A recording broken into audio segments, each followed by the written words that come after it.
So what was it that caused my foundational social structuring? I tell you, it was me looking for my life's purpose, me trying to find a purpose in the life that I live, which everybody has. Everybody wants to do something, everybody wants to be something, everybody wants to own something. In fact, we're a nation full of dreamers.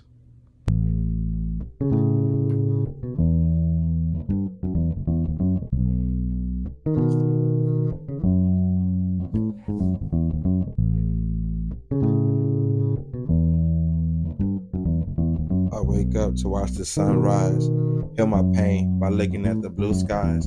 I'm alive with my God, I see two minds. Mississippi burning, I prayed that I was earning. I can measure hate, racism ain't a person. All the hate they give like it never was emergence. If Jesus died for sin, while the black person burning. If Jesus died for sins, while the black person burning. Yeah. If Jesus died for sins while the black person burning, look at the state we in. Learned the lesson, didn't win. White man is a shadow and the black man is a sin. I'll bleed the blood again. Get the message from within. I pray for peace cause I know I'm gonna win. I pray for peace cause I know I'm gonna win. I pray for peace cause I know I'm gonna win. We pray for peace cause we know we gon'. Essentially, being an American, you're always told to reflect on yourself. You're always told that you need and you should. There's no other thing or like entity that is telling you that you can or you will. They do, but at the same time, it has a different perspective. It has nothing to do with who you choose to be. It has nothing to do with who you will be. It has everything to do with what they want from you and what you will respond to in order for them to be able to control the outcome. When I say the outcome, I'm talking about the choice or the decision that was ultimately made for you in America, in which you are in control of. Like, you're in full control of what it is that you choose to do. So that's why I call it social structuring, because like you're being structured to view something in a specific way, and as you view this in the specific way, is that a booger? Looks like a booger. But yeah, as you view this in a specific way, I'm digging for gold. You are facing structuring. The thing about it is, how are you structuring yourself? Are you utilizing the transferal method, where egos are leading you to produce an ego? Or are you utilizing the transformative method, where you are utilizing the information that you take in and that truly benefits or changes your outcome, or promotes who you choose to be, and using that to create autonomy? And I think that's my biggest conflict here in Mississippi, is trying to find my life's purpose. And as I look for my life's purpose, I am met with so many different things that are social, so many different things that are economic.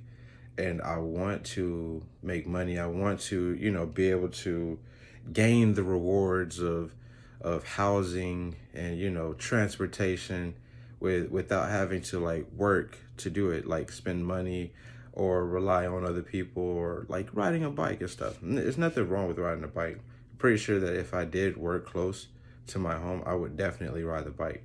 But there's some people that don't. Some people that just love comfort all the way around, and that's what they, worked hard for, is to get that comfort and that reward and stuff. And yeah, so I just got to remain productive, right? So if I'm remaining productive, it depends on what kind of work I do. And if I'm told that the work that I do as an autonomous person doesn't produce or provide anything, then that's where I go look for a job.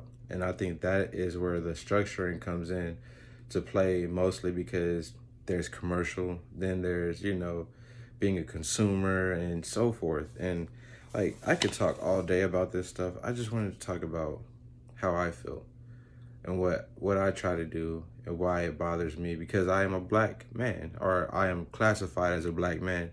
And if I say I'm indigenous, then like they're like, no, that's the Indians. And then so forth. So I don't know what to say about who I am, who I truly am. And it's like I'm consistently told that I am somebody, or I'm something or someone, or this or that. And it's like I can't even decide for myself. I can't even go and look it up in history, because my story is always what is broadcasted on TV. It's always what my ancestors experienced, and what my ancestors experienced is nothing but trauma.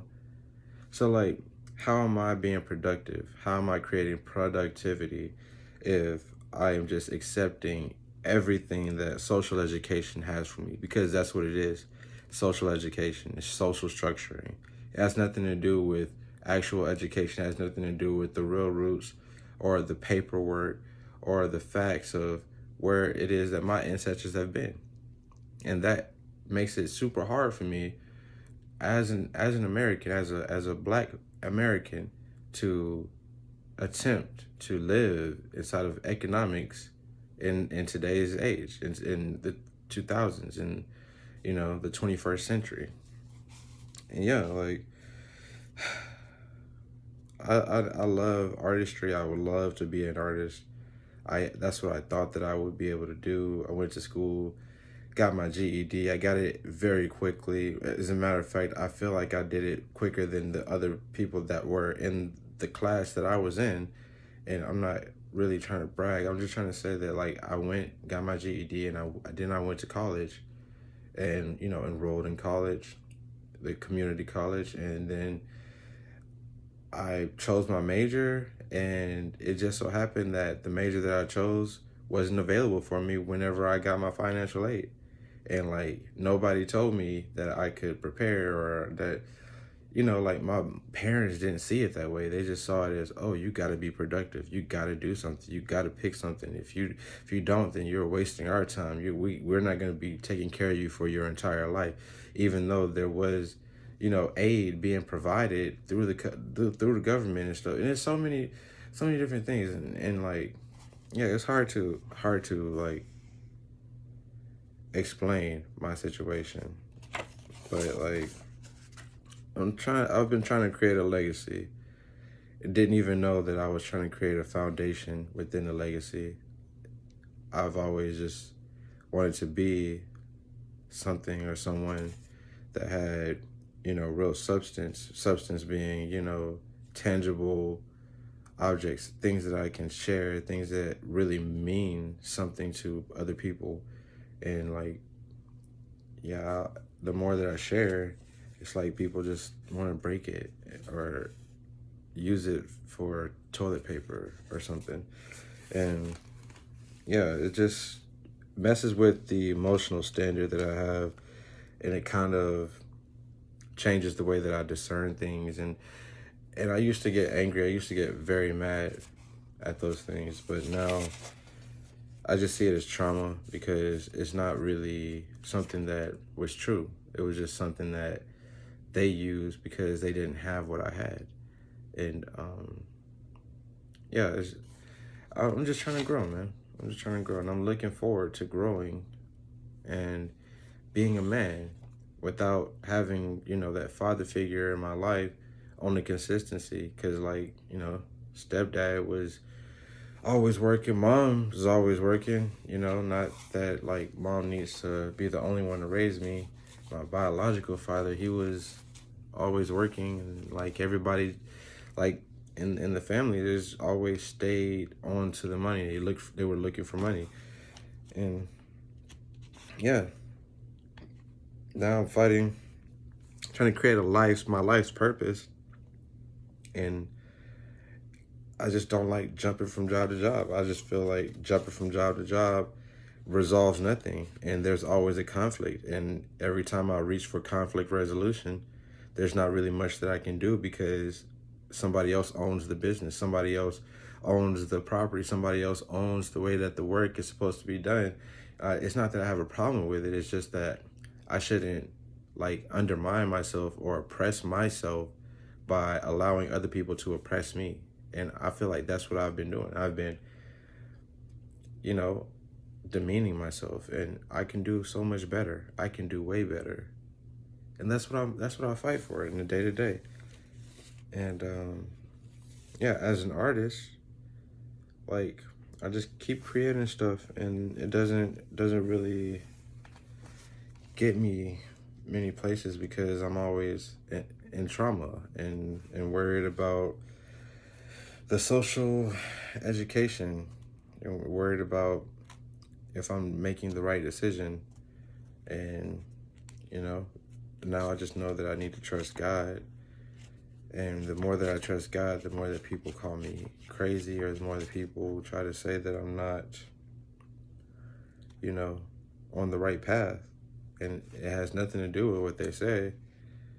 But at the same time, the way I'm treated really pushes me into a situation where I'm homeless, or I don't have real support, like physical support and stuff. And it just, like I said, doesn't resolve anything. And I'm left to like fertilize my own emotions. I'm left to you know, create my own humanity, because there's a lack of humanity in the responses that I get.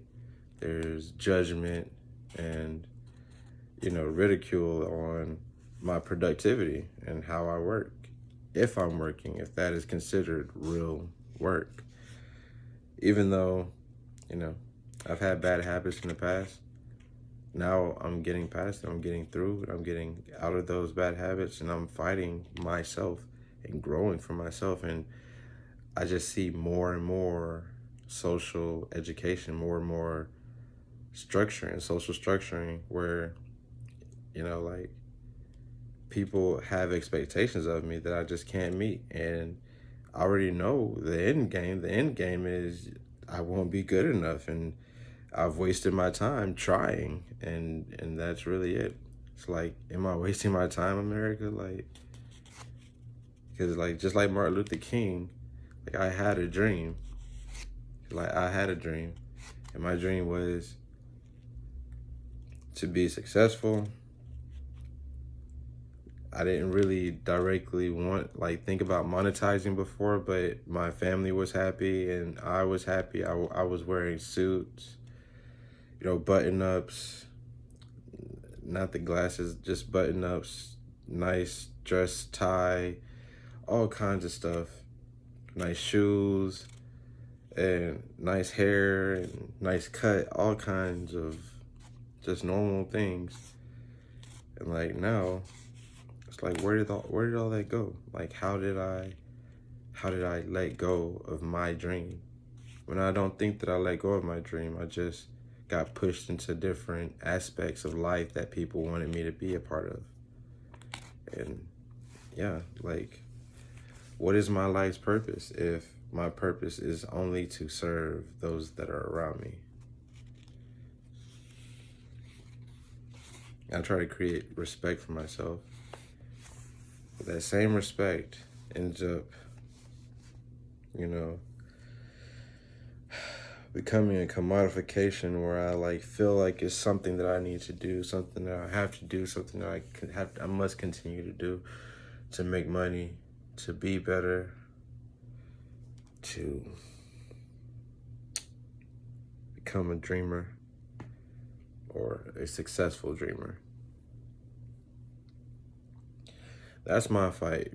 That's what I fight for on a day-to-day. What is my life's purpose? And I think I really am just supposed to serve God. I don't think that I'm supposed to be working for an entity.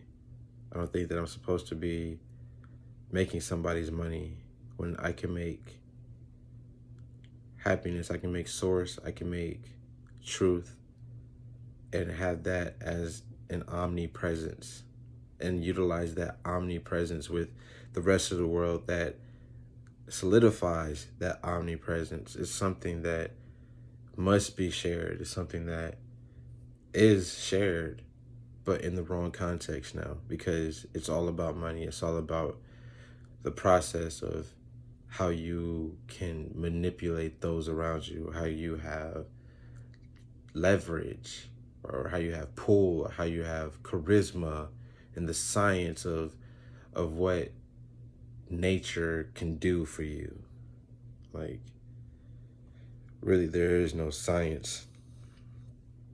It's just options, opportunities, and energy that nobody truly understands. But that's all I'm gonna say on this one. Till next time.